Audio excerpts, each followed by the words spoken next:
आज की जो हमारी वीडियो है वो हमारी बेस करती है एमसीक्यूज टेस्ट पे। इसमें आपके पास जो है 30 एमसीक्यूज हैं और ये वो एमसीक्यूज हैं जो हैं तो बेसिक्स में से, लेकिन ये वाले जो एमसीक्यूज हैं ये तकरीबन जो है पीपीएससी में, एमकेट में और जो आपके पास दूसरे टेस्ट होते हैं उनमें रिपीट होते हैं। हालांकि इजी क्वेश्चन हैं, तो जो उन टेस्ट में इजी क्वेश्चन होते हैं उनमें से ये लिए गए हैं, और जो आपके पास इजी क्वेश्चन होता है वही। The amount of reactant product is known as। अब जो रिलेशनशिप है अमाउंट ऑफ सब्सटेंसेस के दरमियान, जो आपके पास एक तो रिएक्टेंट है दूसरा प्रोडक्ट है, तो इसमें ऑप्शन ए है stoichiometry, option B chemistry, option C physics, option D biology. इनमें से आपने चूज करना है, देखने की आंसर क्या है। The answer is a stoichiometry. तो स्टाइकियोमेट्री में हम ये रिलेशनशिप पढ़ते हैं। Question number 2, the mass of 1 mole of a substance in gram is called. अब ये क्वेश्चन देख लें, बहुत इजी है। इसमें ऑप्शन ए है molar mass, option B atomic mass, option C molecular mass, option D none.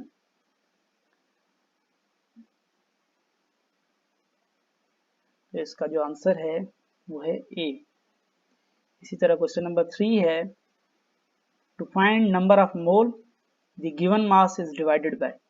Number of mole find करने के लिए हम जो फार्मूला यूज करते हैं उसी फार्मूले को जो है ना ये वर्ड्स में कन्वर्ट किया गया है। ऑप्शन ए है molar mass, option B atomic mass, option C molecular mass. देख लें।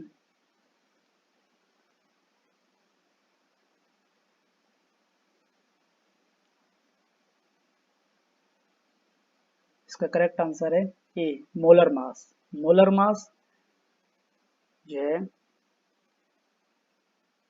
करेक्ट आंसर है।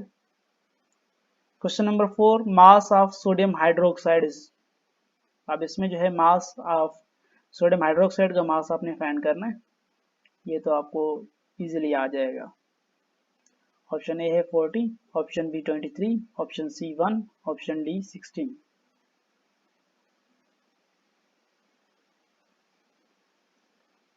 तो जिस इस क्वेश्चन का जो आंसर है, आप तीनों ऑप्शंस को अगर प्लस कर दें, क्योंकि 23 मास है सोडियम का, 1 है हाइड्रोजन का और 16 है ऑक्सीजन का, प्लस कर देंगे तो आपके पास जो आंसर है वो 40 मिल जाएगा।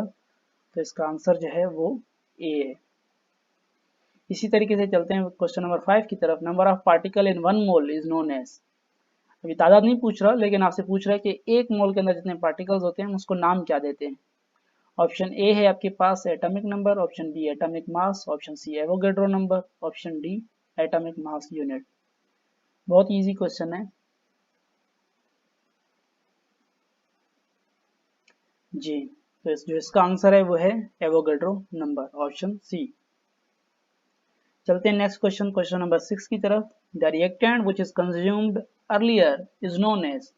अब ऐसा रिएक्टेंट जो पहले दो reactants for example in reaction जो है काम कर रहे हैं, उन दो रिएक्टेंट्स में से जो पहले खर्च हो जाता है उसको हम क्या कहते हैं। ऑप्शन ए आपके पास percentage composition, option B limiting reagent, option C excess reagent, option D reagent. ये भी बहुत इजी है, सिंपल सा क्वेश्चन है। वैसे नाम से ही पता चल रहा है कि कौन सी चीज है। तो ये आपके पास जो option number B is correct answer.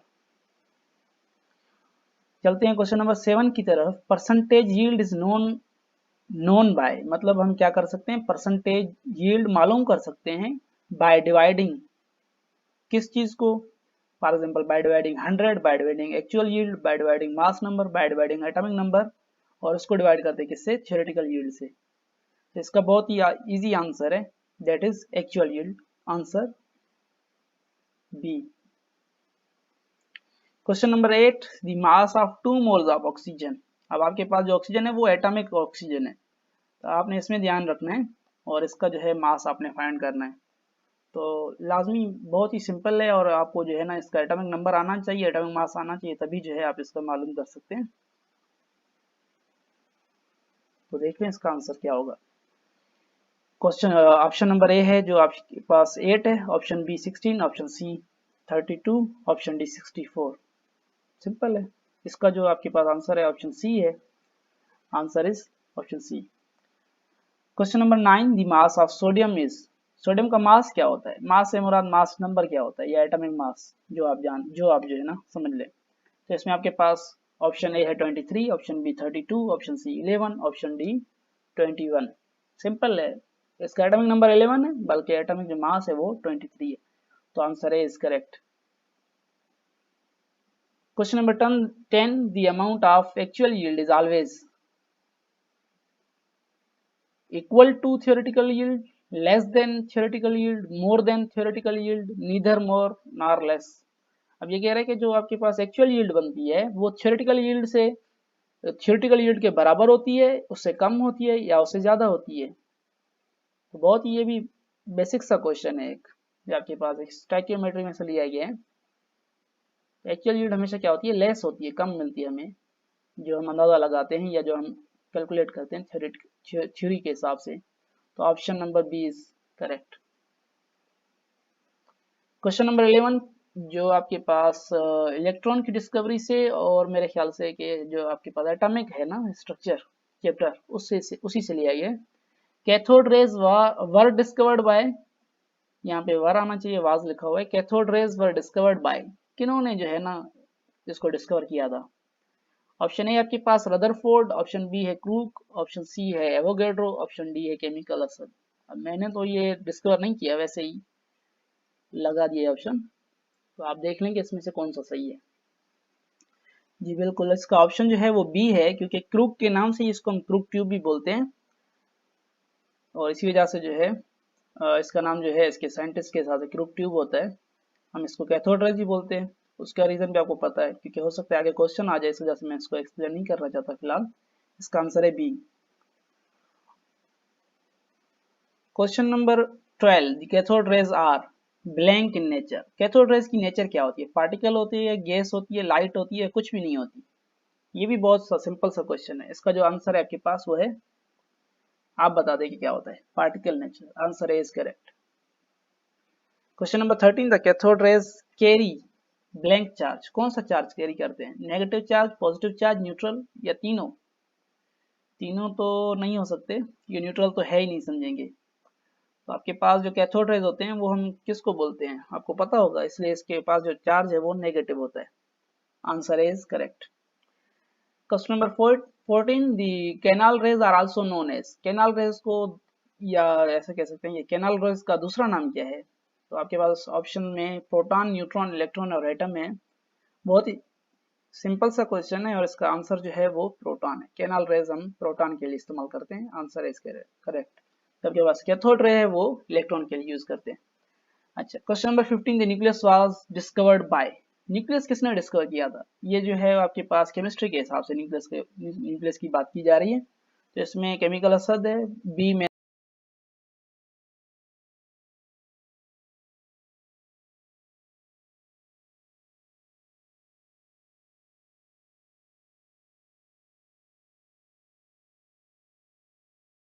Answer है वो Rutherford, option number B. Question number 16, the proton in an atom are located इन।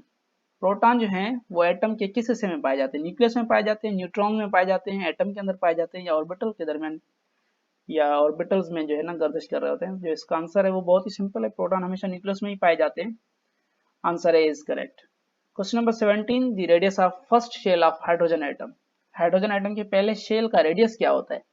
ये भी बहुत ही सिंपल सा क्वेश्चन है। 100 मीटर, 10 मीटर, सॉरी, ऑप्शन है 10 मीटर। अब 10 मीटर इतना बड़ा तो एटम नहीं होता, अगर इतना होता तो ये हमारी साइज से बड़ा एटम होता, तो ये तो बिल्कुल भी फॉल्स है।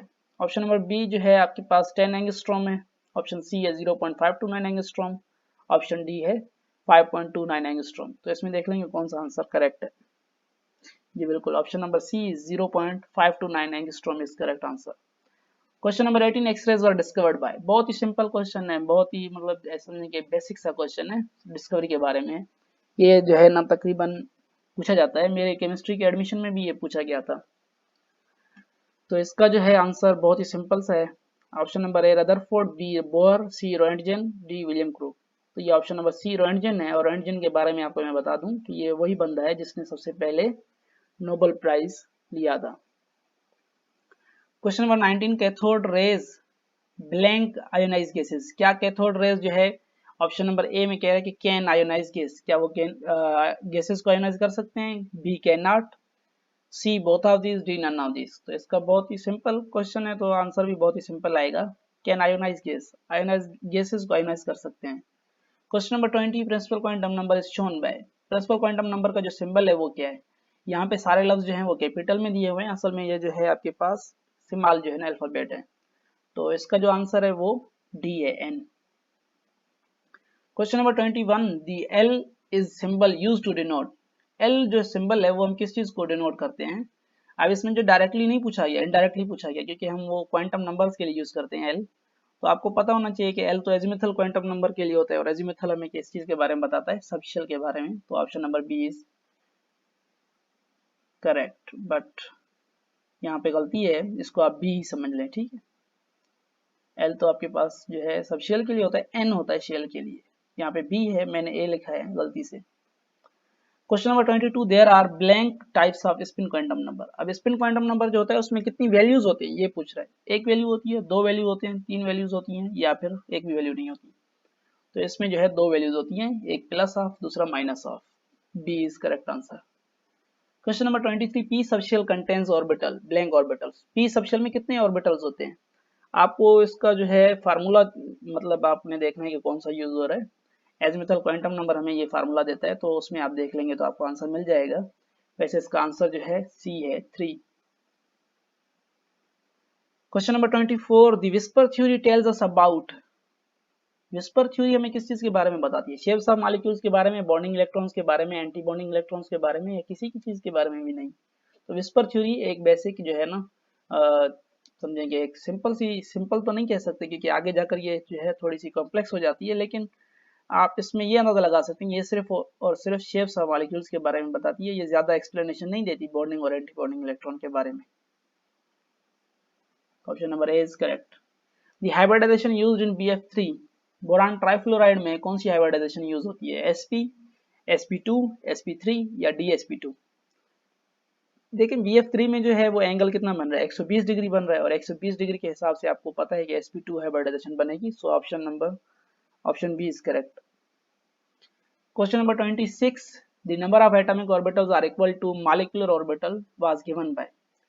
जो आपके पास एटॉमिक ऑर्बिटल होते हैं वो इक्वल टू होते हैं मॉलिक्यूलर ऑर्बिटल के, ये किसने बताया था कि जो इनकी तादाद होती है एटॉमिक ऑर्बिटल की वो मॉलिक्यूलर ऑर्बिटल के बराबर होती है? क्या ये वीबीटी ने बताया था, एमओटी ने, विस्पर ने, या किसी ने भी नहीं? तो विस्पर तो शेप के बारे में बताता है, वीबीटी इस बारे में जो है ना वो बात ही नहीं करता एंटी बॉन्डिंग के बारे में। तो ऑप्शन नंबर बी जो आपके पास ऑप्शन सी है, ऑप्शन बी सॉरी चॉइस जो बी है वो करेक्ट है। Question number 27, the anti bonding orbitals are formed in. Anti bonding orbitals किस थ्योरी में बनते हैं, या किस थ्योरी के बारे में जो है ना वो उस हिसाब से, मतलब कौन सी थ्योरी जो है ना इनको इंट्रोड्यूस करवाती है? ये पिछले क्वेश्चन की तरह है, एमओटी इसका आंसर है, answer B. Question number 28, the energy of these blank orbitals are higher. किन इनमें से जो दिए गए हैं इनमें से किस किस ऑर्बिटल्स की या किन ऑर्बिटल्स की जो एनर्जी है वो सबसे ज्यादा है? बॉन्डिंग ऑर्बिटल्स की, बी ऑप्शन है एंटी बॉन्डिंग ऑर्बिटल, सी है बॉन्डिंग मॉलिक्यूलर ऑर्बिटल, डी है नन ऑफ दिस। तो बॉन्डिंग मॉलिक्यूलर ऑर्बिटल और बॉन्डिंग ऑर्बिटल ऑप्शन ए और सी तो सेम है, और इनकी एनर्जी कम होती है। ऑप्शन बी जो है एंटी बॉन्डिंग ऑर्बिटल वो करेक्ट आंसर है। Question number 21, electronegativity of fluorine is. Fluorine सबसे ज्यादा इलेक्ट्रोनेगेटिव होता है, लेकिन उसकी वैल्यू क्या है? Option A 1, option B 2, option C 3, option D 4। असल में इसकी जो करेक्ट वैल्यू है वो 3.98 है, लेकिन यहाँ पे राउंड ऑफ करके 4 लिखी गई है, या फिर जो आपके पास 4 है वो क्लोज आंसर है, तो इस वजह से इसका जो आंसर है वो डी है। इसी तरीके से क्वेश्चन नंबर 30 है, which of the following molecule has no dipole moment. इनमें से नहीं होती, हालांकि डाइपोल मोमेंट होती है लेकिन जो है वो 0 के बराबर होती है। तो ये आपके पास जो ऑप्शन है वो सी इज करेक्ट आंसर। तो इंशाल्लाह जो है आपको नेक्स्ट वीडियो में मिलते हैं। अल्लाह हाफिज। अगर चैनल को सब्सक्राइब नहीं किया तो सब्सक्राइब कर दे। Thank you. Allah Hafiz.